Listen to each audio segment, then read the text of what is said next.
This is Good Morning America.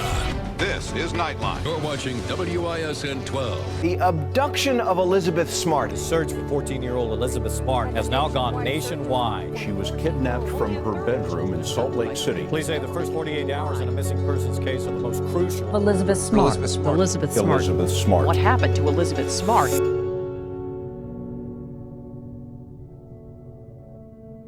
So when I was 14, I remember crawling into bed next to my younger sister and falling asleep.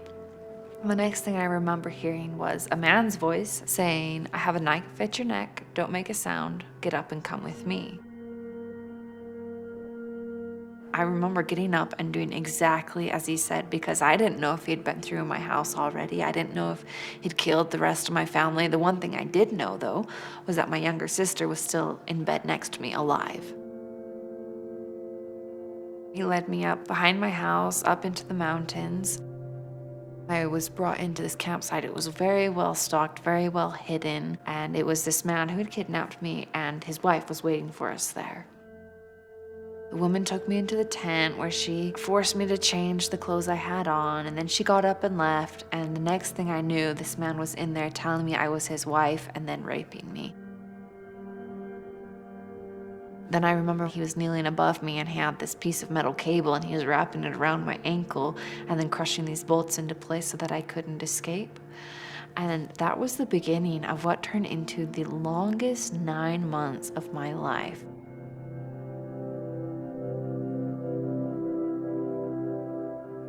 So every time when I thought I'd hit rock bottom, my captor would find something new to make it worse. And one of those times I had been forced to drink alcohol and I had thrown up and then I'd passed out face down, and I woke up the next morning and my face and my hair were still all crusted to the ground, covered in vomit. And I remember at that point just feeling like, how can you get any lower than this? And it was just a few days later that my captor was really excited and really kind of amped up about something. And he said, "Oh, you know, I have something and I'm gonna show it to you and you have to look at it, you have to look at it." And then I remember he pulled out this magazine full of hardcore pornography, and I remember he would just sit and look at it and stare at it, and he'd just talk about these women, and then when he was done, he would turn and he'd look at me and he'd be like, "Now we're gonna do this." It just led to him raping me more than he already did, which was a lot. Looking at pornography wasn't enough for him. Having sex with his wife after looking at pornography, it wasn't enough for him. And then it led him to finally going out and kidnapping me. He just always wanted more. I can't say that he would not have gone out and kidnapped me had he not looked at pornography. All I know is that pornography made my living hell worse.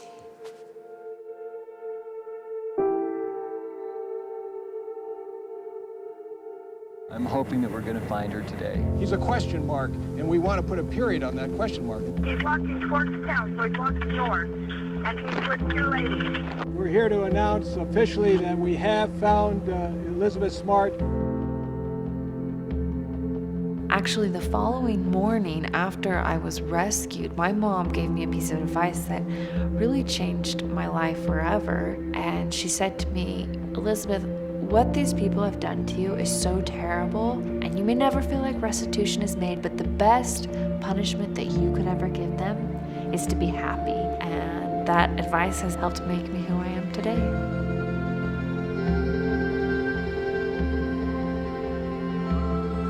I have gone on to become an advocate for abuse prevention, an advocate against pornography. I witnessed firsthand just how damaging it is. When I take a step back and I look at my life as a whole, I have had a pretty incredible, wonderful life, and I wouldn't trade it for anything. I'm happy now, and I couldn't imagine my life any different from how it is now.